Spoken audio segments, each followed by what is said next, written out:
Hello and welcome to Tight Lines. Well, Keith's off sunning himself in the Florida Keys, so I've come off the bench again to hold the fort here in the bovvy. No surprise, we're going to be concentrating on the world of carp fishing this week, and sharing his expertise with me is none other than Tom Maker, one of the most prolific carp catchers in the country. Despite his tender years, Tom's been around the competitive carp scene for what feels like ages. As well as discussing his tips and tactics, you can see him out on the bank at the renowned Linear Fisheries in Oxfordshire, where he dealt with some pretty nasty conditions to land us a few cracking late autumn specimens.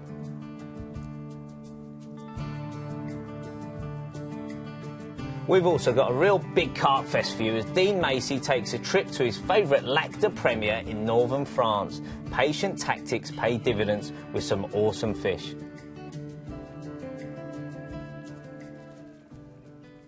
Well, I believe you were 14 years of age when we first met on the banks of Chilham Mill. Now, exactly how many years after you started was that? 14. Well, I started fishing in the year 2000. Right. 7th of April, first trip. Write everything down in the book so I know when I've been, how many I've caught. Pretty much fished ever since then, really. And it was your dad really who got you into it, a great angler himself, Mr Maker, Andy Maker, got to give him a shout. Do you think you would have started if your dad never got you involved?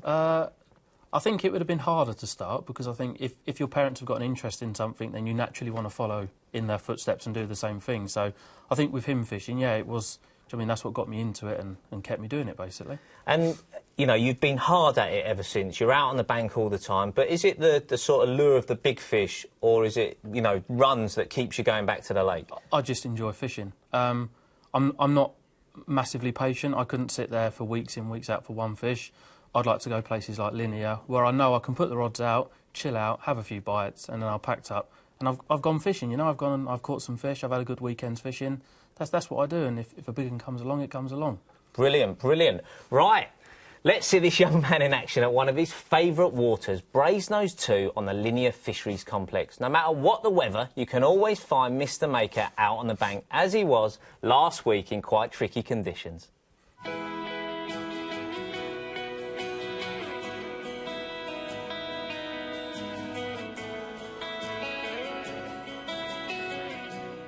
You can probably tell from the sky behind and the waterproofs it's a freezing cold, wet day. But still, we're out here, we're having a go. Hopefully we can get a few fish. Just going to run you through the setup, what I'm using. Couldn't be any more basic, really. I'm using a helicopter setup. Could use a lead clip, but I don't want to be losing the lead on every fish, which this is just a perfectly safe way of fishing without dropping the lead. Short length of lead core, which I splice myself. To the end of that, I've got a quick change swivel, which all that is just a swivel with like a little hook on the end, so I can detach my lead. So if wind picks up, I can put a bigger lead on, or should I choose to fish shorter, I can change and put a smaller lead on. Above that, I've got a quick change heli swivel. Basically, again, what this is got a large eye so that can move freely up and down the lead core with a quick clip on the end of it. So that's just for attaching my hook link. Hook link wise, I've just got 6 inches of 30-pound strippable braid. It's nice and stiff, doesn't wrap around, so which ensures me that I've always got great presentation. To the end of that, size 4 hook, quite a big hook. A lot of people favour a size 8. I go for a bigger hook. I'm fishing at 100 yards over various weed beds, various other snags. The fish have got soft mouth, so I want the best chance of landing every fish that I hook. Hook bait choice, plastic corn, fishing with sweet corn, hemp, maggots and a few chopped boilers in the spod mix, so that really just mimics that, and also with 2 pieces on a size 4 it just critically balances it nicely.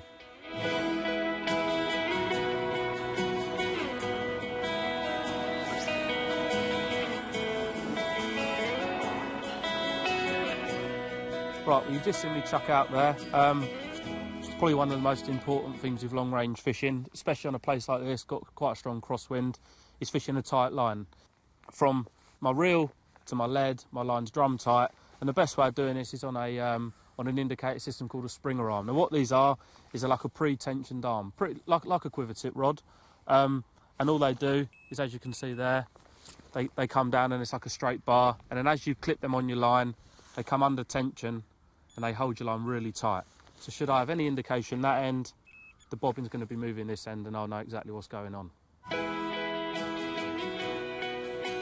There's a lot of spod mixes out there now that you can use, but one I use, to be fair, I use it all year really. It doesn't, never really varies. is what I'm using today. All I've got in here, 3 ingredients. First one, hemp. Every fish loves hemp. Secondly, sweet corn. Quite a lot of sweet corn again. Fish absolutely love it. Thirdly, got some dead maggots. Coming into winter now, fish love maggots. Mimic bloodworm. For some odd reason, the fish just seem to turn over to them this time of year. So just by putting a pint of those in your spod mix, just enough to liven it up. Right, well, I just put a couple of spods out. Going to put the third one out now. That's all I'm doing. Small handful. Compacting it in like so. Checking that there's nothing to stop the mechanism from not working. Shutting it down. As with spodding all the time, use a glove. You're using braided mainline. If that slips, your finger's coming off. So, nice comfortable glove. And that's pretty much it, ready to go. The spod rod's clipped up to exactly the same distance as my 3 fishing rods. It's only 7 foot deep, so I've not allowed for any swing back. Slight crosswind today, so all I'm doing is just aiming slightly to the right of where I want to go. When it hits the clip, that should come round on a tight line and open. So line it up, just steady myself, back, and then just a gentle punch out, and that will hit the clip, and there you go.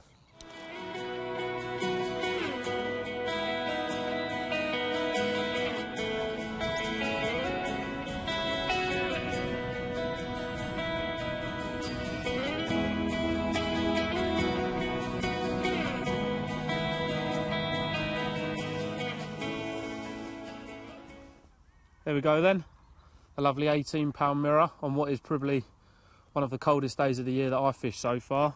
Caught on the tactics that I've shown, still only early, hopefully we can get a few more. There he goes, off to fight another day. How clear the water is.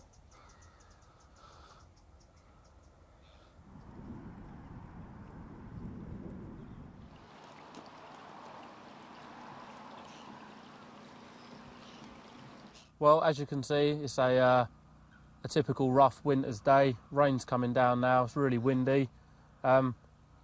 Just to go through the clothing. There's no excuse now to get wet. And as you can see, I've got a bite. So now we'll get wet and we'll play this in. Fishing quite a long way out, so it takes quite a while to get them back in. Fishing just over 100 yards out. So when you're bringing them in, there's never any rush. I'm not, maybe if I was in a match, I'd probably I'll try and get them in a little bit faster, but you're just enjoying the day, just enjoy getting them in. Last thing you want to be doing is hooking the one important fish, and just because you've played it too hard, you pulled the hook out, you never forgive yourself. So nice and gentle, just set your clutch, just so if it wants to take a bit of line, it can take line. And gently, a few turns down, gentle pull back, and just get it coming towards you. Oh look, the other one's away. There you go. Got a fish on this one, and that one's going. All I do is I just turn the buzzer off, just gently tighten the clutch up, and that should be all right out there. Focus on getting this one in first. The last thing you want to do is drop this one down and then play the other one, because all that will end up happening is this one will come off, and then that one will come off. So just deal with that one after, or if you've got a friend there, just let them play it in. We'll get this one in, and then we'll tend to that one.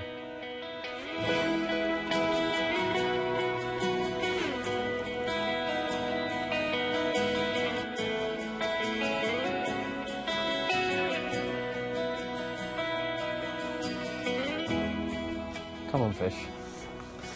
See the lead there just hanging down still. Grab the net, get that in position.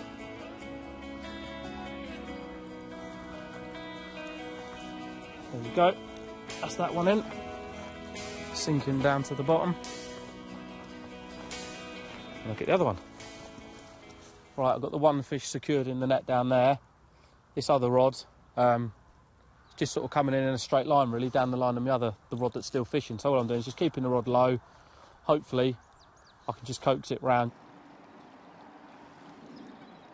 With a bigger hook, you've got a bit more reassurance if you do let them run, that it's not got a little size 8 or a size 10 in there. Got a real big hook that's just embedded itself. There he goes.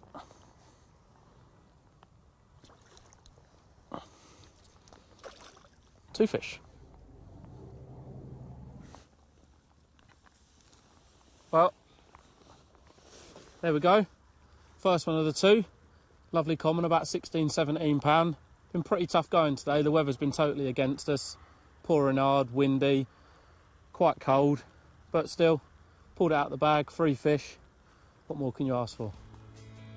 And here's the other one, the mirror. A bit bigger, this one. Probably up sort of 18, 19 poundish. Still got loads of fight in him. Nice chunky mirror.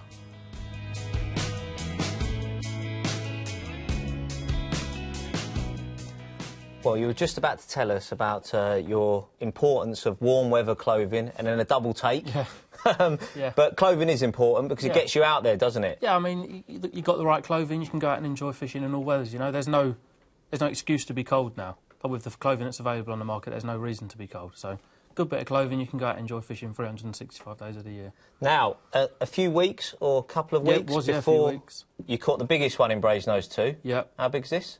That one is just under £33. That was the biggest of a 64 fish catch, believe it or not. 64 in 2 fish? days. Yeah. Now, the thing I find interesting about when you go to Brasenose, it literally is, it's more a numbers game rather than big fish, isn't it? Yeah. Do the tactics vary too much for you? No, to be fair, I fish the same tactics on every venue. It works everywhere I've been, you know.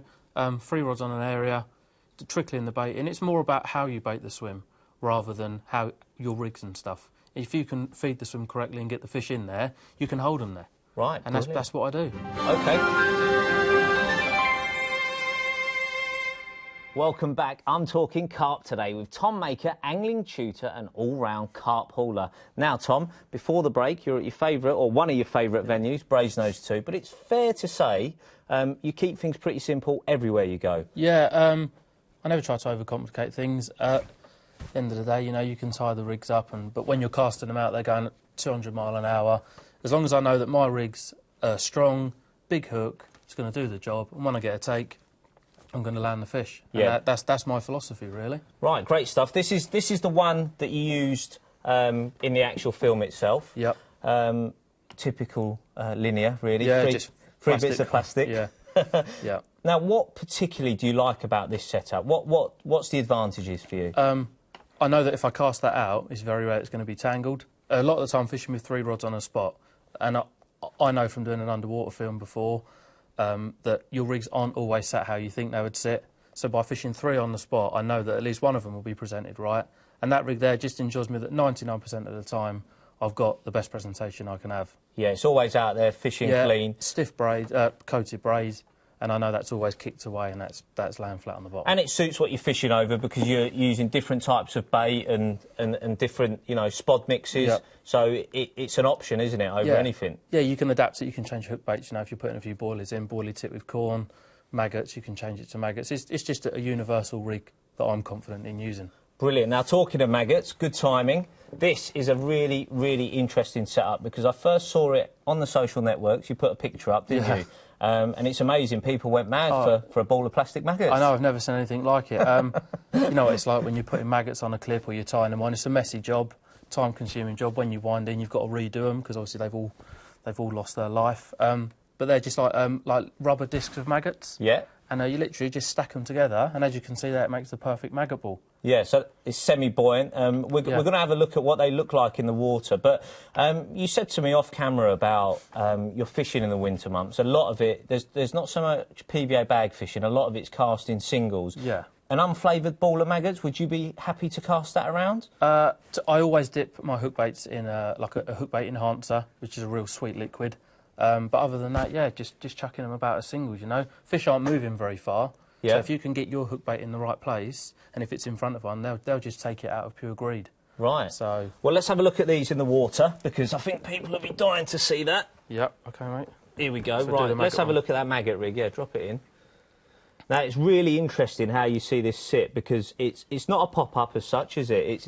It's hovering. Just hovers off the bottom. And that's a thing with a lot of rigs, is knowing how they work. Like, don't just cast out. That there, because they're plastic, that's never going to lose its buoyancy. So I know that all the while that rig's out there, whether it be for an hour, 10 hours, that's always sat like that, and that's always presented and fishing. Yeah, that's amazing, really, because the other thing is, when you're fishing over beds of particles and everything, do you ever play around with sort of heavy bottom baits, or do you always like a bit of buoyancy in your hook bait? I always try to have the hook as over as it is like a claw and the hook bait just out. I never fish a pop-up because you spent ages putting your free offerings on the bottom and then you're asking the fish to eat something that's 2 inches off. Yeah.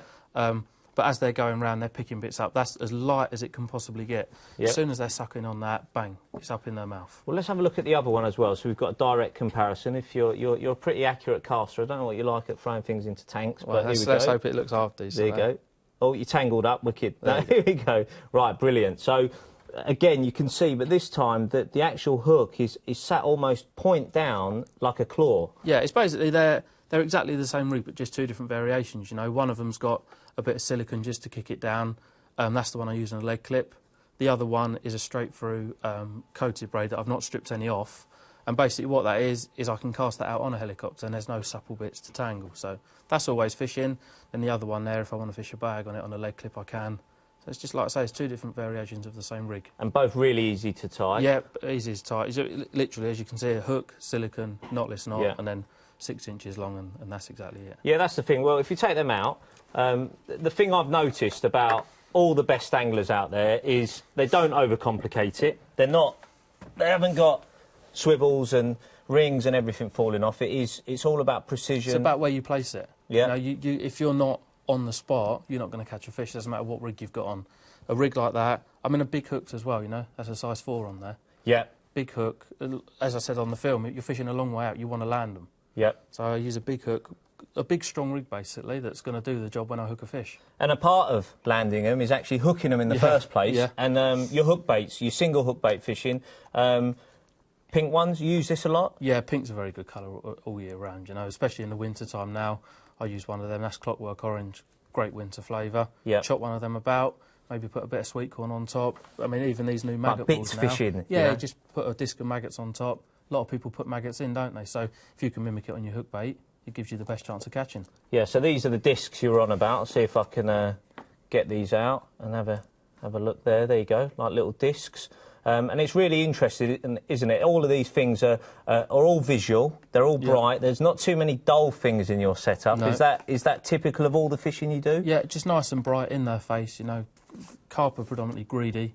They swim past, they'll see it, bang, they're going to have it. And PVA bag mixes, there's not a million ingredients in here. I can have a look here. That's just some pellets. Yeah, that's just 2 mil pellets in there. I don't like to overcomplicate things. Just let them eat one thing. You know, if there's loads of different bits and pieces in there, even if they did prefer one thing over another, you might miss a bite.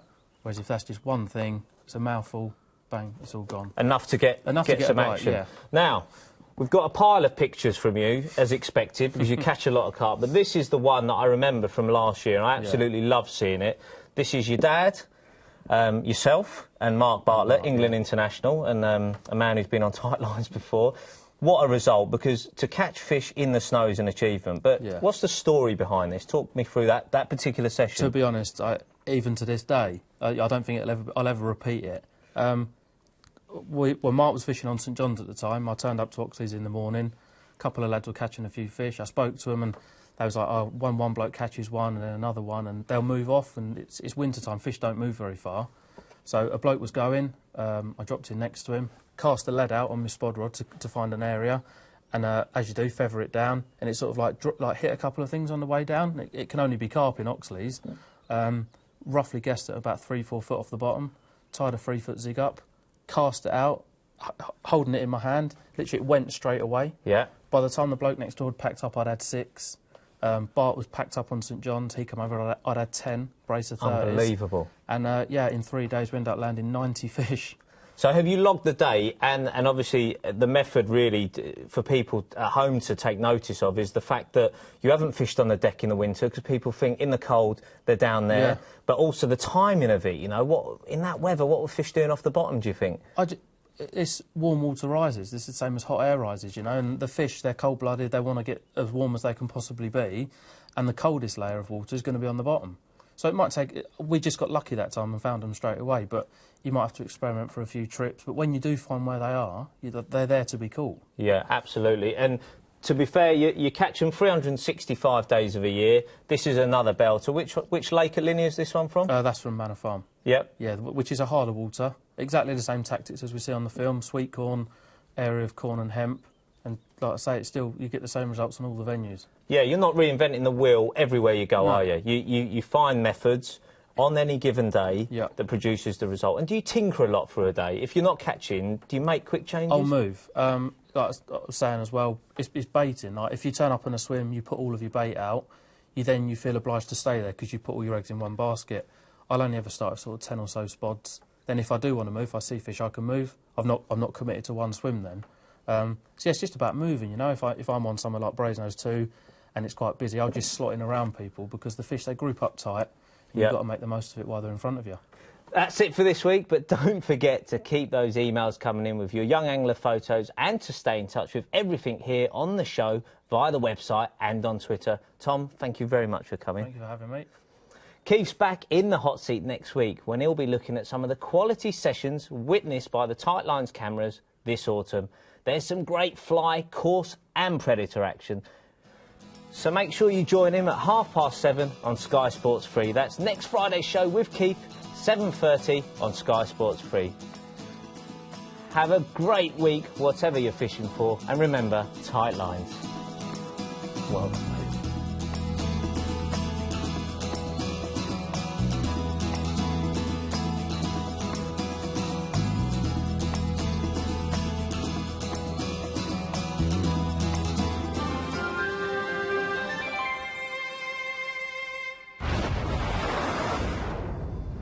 Watch all 6 Sky Sports channels on your mobile and online.